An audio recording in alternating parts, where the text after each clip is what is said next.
Hello students, आज हम exercise 5.1 का ये 7th वाला कंटिन्यूटी का सवाल करेंगे। अब आप ये देखो, f(x) बराबर ये सवाल दिया हुआ है, if x is less then -3 तो फंक्शन होगा मॉड ऑफ x प्लस 3। अब यदि x -3 से बढ़कर और +3 से कम, -3 से बड़ा और +3 से कम होगा तो फंक्शन बदल गया और वह है -2x।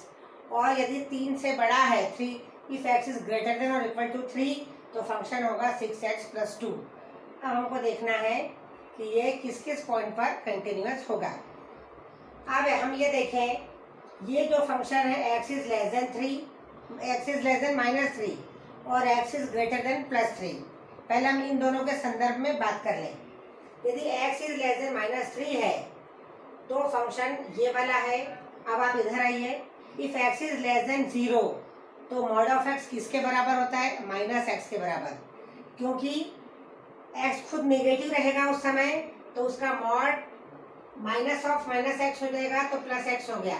जैसे ये आप देख लीजिए एग्जांपल, ये -5 का हमको मॉड चाहिए तो इसमें क्या हो जाएगा, -(-5) तो ये आ गया +5। मॉड हमेशा प्लस के फॉर्म में होता है तो इसके लिए ये होगा। और if x is greater than 0 तो मॉड ऑफ x बराबर +x ही होगा। आप ये वाली बात सबसे मेन है समझने की कि मॉड ऑफ x बराबर यदि -x है तो कितना हो जाएगा, ये if x is less than 0 है तो मॉड ऑफ x बराबर -x होना चाहिए। तो यहाँ पर आप देखिए, if x is less then -3 है तो fx बराबर मॉड ऑफ x + 3 जो लिखा हुआ है तो मॉड ऑफ x उस समय -x के बराबर होगा, क्योंकि ये नेगेटिव रहेगा, ये खुद नेगेटिव रहेगा और माइनस ऑफ माइनस प्लस बन जाएगा, -x + 3। तो यदि ये फंक्शन -x + 3 है तो ये पॉलिनोमियल है एंड इट एग्जिस्ट। ये एग्जिस्ट होगा और इसलिए कंटिन्यूअस होगा, मतलब x इज लेस देन -3 में ये फंक्शन हर पॉइंट पर कंटिन्यूअस होगा, बीइंग अ पॉलिनोमियल। अब दूसरा केस ले लें, ये जो 3 है, x इज ग्रेटर देन 3 यदि अपन ले लें तो उसमें यदि अपन देखें तो मॉड ऑफ x तो उस समय ग्रेटर देन यदि 3 है तो फंक्शन तो 6x + 2 है, तो ये फंक्शन क्या हो जाएगा, ये पॉलिनोमियल है और ये एग्जिस्ट है और इसलिए ये कंटिन्यूअस भी होगा। मतलब -3 से कम और +3 से ज़्यादा में ये दोनों फंक्शन क्या हो जाएंगे, ये फंक्शन उस समय ऊपर वाला रहेगा x इज लेस देन -3 में तो वो कंटिन्यूअस होगा, और 3 से बड़ा होगा तो 6x + 2 होगा और उस समय भी क्या होगा, कंटिन्यूअस। अब हम देखें, to check at the point x is equal to -3। अब हम 2 पॉइंट पर इसको चेक करेंगे, एक -3 पर और एक +3 पर। जब हम -3 पर चेक करेंगे तो उसकी लेफ्ट हैंड लिमिट और राइट हैंड लिमिट निकालेंगे। आपको हर सवाल में ये ऊपर थोड़ा सा आपको लिखना पड़ेगा, ये जो इसमें ये जो एग्जिस्ट लिखा और कंटिन्यूअस लिखा है, क्योंकि यहाँ पर अपन ने बाद में से 2 पॉइंट पर इसको चेक किया है और उसके पहले की ये वाली लाइन जरूरी है लिखना, हमें और अगले सवाल में बता दूंगी। अब आप देखो, to check the point at x is equal to -3, इसकी लेफ्ट हैंड लिमिट लेंगे तो -3 के ऊपर माइनस का निशान लगाते हैं लेफ्ट हैंड लिमिट में, और उस समय फंक्शन कौन सा है, ये मॉड ऑफ x + 3 ये फंक्शन है। इसको आप ऐसा कर लें, हाँ ये मॉड ऑफ x + 3, ठीक है, ये -3 के ऊपर का माइनस है, ये मॉड ऑफ x + 3 मतलब कितना हो गया, -x + 3। और अब x की वैल्यू अपन क्या रख देंगे, -3, तो ये इतनी आ गई, -(-3) तो +3 + 3 मतलब 6 हो गया, ठीक है।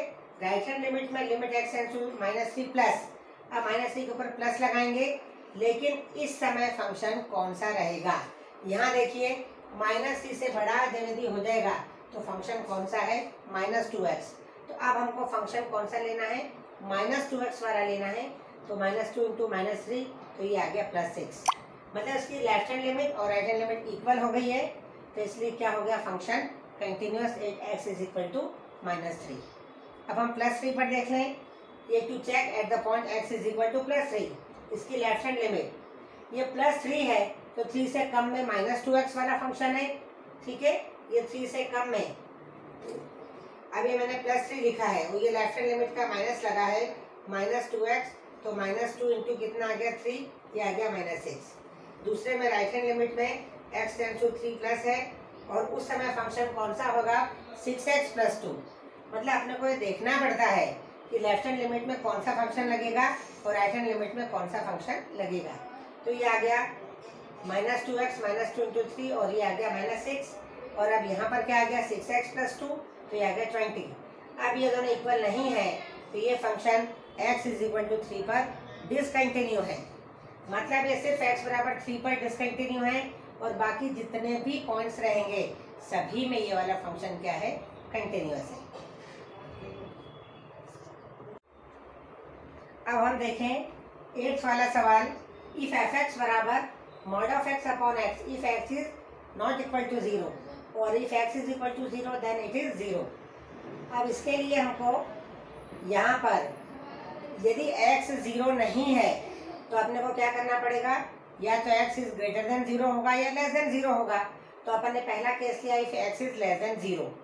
यदि x less than 0 है तो उस समय mod of x किसके बराबर होता है, -x के बराबर, जो यहाँ पर मैंने लिखा हुआ है।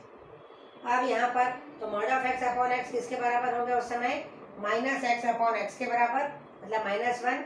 अभी कांस्टेंट फंक्शन हो गया तो ये क्या हो गया, ये हो गया कंटिन्यूअस। मतलब if x is less than 0 then it is continuous at all points। अब इसमें if x is greater than 0 लें तो mod of x + x के बराबर हो जाता है। तो mod of x upon x उस समय x upon x के बराबर, मतलब 1 के बराबर, then it is also continuous। मतलब if x is greater than 0 then it is also continuous at every point। अब हमको देखना है x = 0 पर, ये हो गया। मतलब यदि x = 0 नहीं है तो वो हर पॉइंट पर कंटिन्यूअस है। लेकिन अब हमको x = 0 पर चेक करना है तो इसकी लेफ्ट हैंड लिमिट ले लें अपन। लेफ्ट हैंड लिमिट में फंक्शन कौन सा, ऊपर वाला। ये लेफ्ट हैंड लिमिट में mod of x upon x mod of x upon x लिखा अपन ने, और उसमें यदि x is less than 0 है, लेफ्ट हैंड लिमिट मतलब 0 से कम वाला, मतलब x is less than 0 वाला अपने को वो लेना है फंक्शन। तो उस समय mod of x -x के बराबर होगा और वो हो जाएगा -1। अब यहाँ पर यदि राइट हैंड लिमिट ले लेंगे तो if x is greater than 0 उस समय mod of x + x के बराबर होता है। तो उस समय ये जो राइट हैंड लिमिट है वो +1 के बराबर हो गई। मतलब left hand limit right hand limit के बराबर नहीं है। और f0 बराबर तो 0 इन्होंने दिया है, तो f0 बराबर भी क्या है, 0। मतलब तीनों एक दूसरे के इक्वल नहीं है। तो ये क्या हो गया, x = 0 पर ये वाला पॉइंट क्या हो गया, डिसकंटिन्यूअस। मतलब सिर्फ x = 0 पर ये डिसकंटिन्यूअस है और उसके अलावा हर पॉइंट पर ये फंक्शन कंटिन्यूअस है। अब अपन आगे वाला देखें, ये इसी के समान है, सवाल थोड़ा सा अलग है।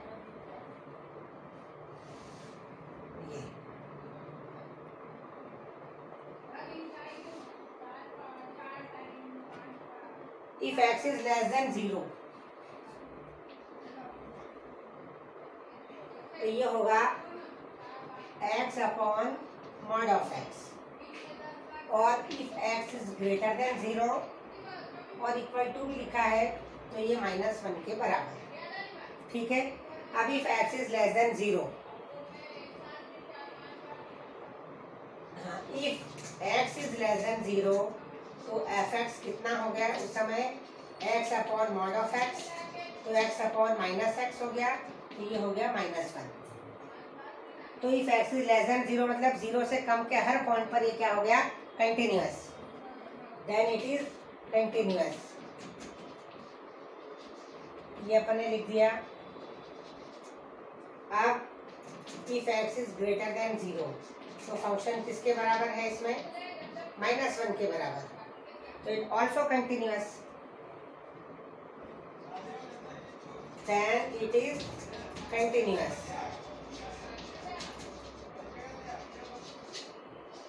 at x is greater than 0 और ये it is continuous at x is less than 0।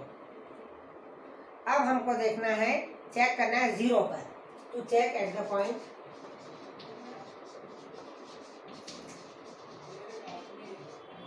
check at the point x is equal to 0 तो लेफ्ट हैंड लिमिट क्या हो जाएगी, limit x tends to 0 minus, उस समय फंक्शन कौन सा लेना है, x upon mod of x लेना है। तो ये -x अपॉन x के बराबर हो गया, तो ये -1 हो गया। तो लेफ्ट हैंड लिमिट की वैल्यू क्या आ गई, -1। इधर देखिए अपन राइट हैंड लिमिट में limit x tends to 0 plus, और ये आ गया -1। यहाँ पर जब x बराबर x इज ग्रेटर देन 0 है तो फंक्शन उन्होंने डिफाइन किया है -1, तो ये -1 के बराबर ही हो गया, ये हो गया -1। और x बराबर 0, फंक्शन की वैल्यू 0 पर क्या ये =2 का निशान लगाए तो वो भी -1 है। अब अपन देखें कि तीनों ही -1 आ रहे हैं, तो ये क्या हो गया, फंक्शन कंटिन्यूअस 8x = 0 पर। इन तीनों से क्या हो गया, LHL बराबर RHL बराबर F0, तो ये इट इज कंटिन्यूअस 8x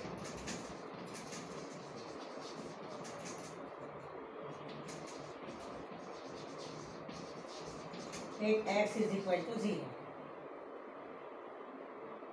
अब यहाँ पर देखो आप, इसका मतलब ये x बराबर 0 पर भी कंटिन्यूअस है, x इज लेस देन 0 पर भी कंटिन्यूअस है, और x इज ग्रेटर देन 0 पर भी कंटिन्यूअस है। तो ये हो गया, then it is continuous for all points, ये भी बताना है, और इट इज कंटिन्यूअस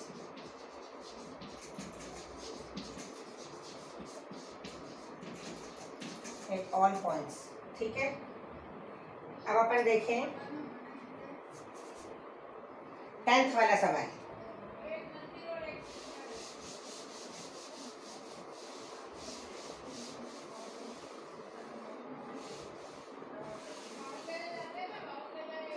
दसवें सवाल में f(x) बराबर x + 1 लिया है।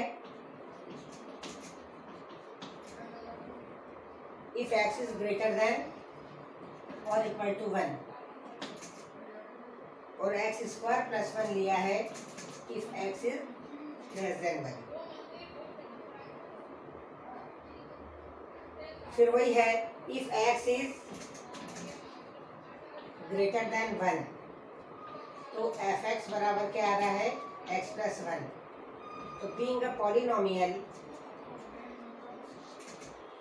It is continuous.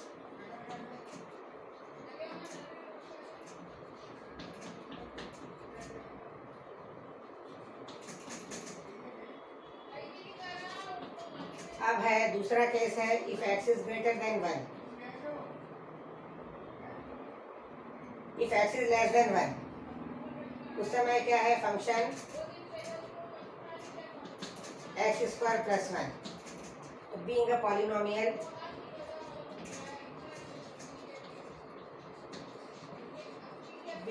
Polynomial it is continuous.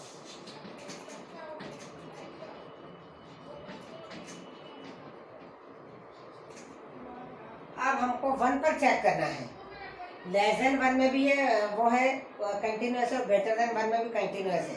अब है to check at the point,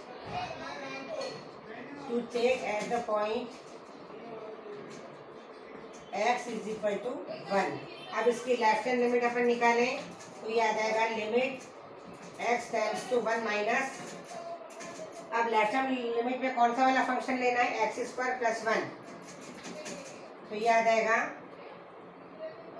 1² + 1, मतलब ये आ गया 2। राइट हैंड लिमिट में limit x tends to 1 plus, इस समय फंक्शन कौन सा लेना है, x + 1। तो अब x बराबर 1 रखेंगे तो ये इस समय भी 1 + 1 मतलब 2 आ गया। और फंक्शन ऑफ 1 भी अपन निकाल लें, फंक्शन ऑफ 1 इसके हिसाब से निकालेंगे क्योंकि यहाँ =2 का निशान है।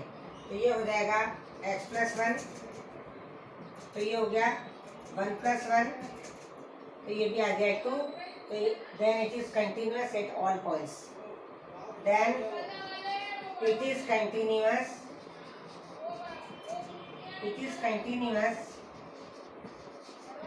एट ऑल पॉइंट्स, मतलब 1 पर भी है, और 1 से कम पर भी है, और 1 से ज़्यादा पर भी है। ठीक है,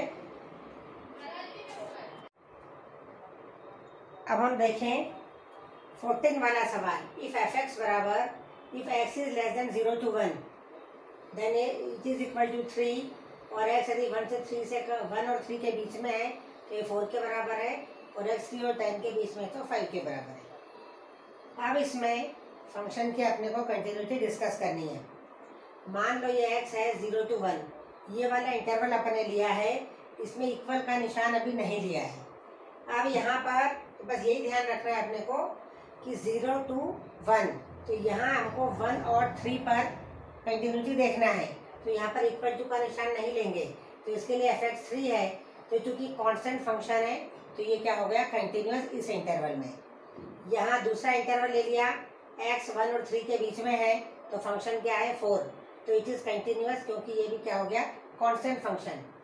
अब यदि x 3 और 10 के बीच में है तो यहाँ पर भी इक्वल टू का निशान नहीं लेंगे, तो यहाँ पर 3 और 10 के बीच में तो fx क्या हो गया, 5 के बराबर है, देन इट इज कंटिन्यूअस, क्योंकि ये कांस्टेंट फंक्शन है। अब हमको 1 और 3 पर कंटिन्यूटी चेक करनी है, तो to check at point x is equal to 1, तो लिमिट x टू 1 माइनस 1 से कम में कौन सा है, पहला वाला फंक्शन है, तो 3 है, तो 3 के बराबर है। सेकंड में है, इसकी राइट हैंड लिमिट में 1 प्लस में 1 से बड़े में कौन सा है, 4 है, तो ये वाला फंक्शन 4 हो गया, तो ये LHL is not equal to RHL, then it is not continuous at x is equal to 1। यहाँ देखो to check at x is equal to 3, तो अब इसमें LHL में 3 माइनस में कौन सा है, 3 से कम में 4 वाला है कांस्टेंट फंक्शन, और 3 से बड़े वाले में 5 वाला है, तो यहाँ पर भी 4 इज नॉट इक्वल टू 5, तो ये आ गया it is not continuous at x is equal to 3। मतलब 1 और 3 पर ये कंटिन्यूअस नहीं है, लेकिन उसके और जितने भी इंटरवल है उन सभी में ये पॉइंट क्या है, कंटिन्यूअस है। ठीक है, अब यही वाले सवाल 2-3 जो है वो आपको करना है, 15, 16 इसी प्रकार से है, 15 और 16 आपको मैं होमवर्क में दे रही हूँ।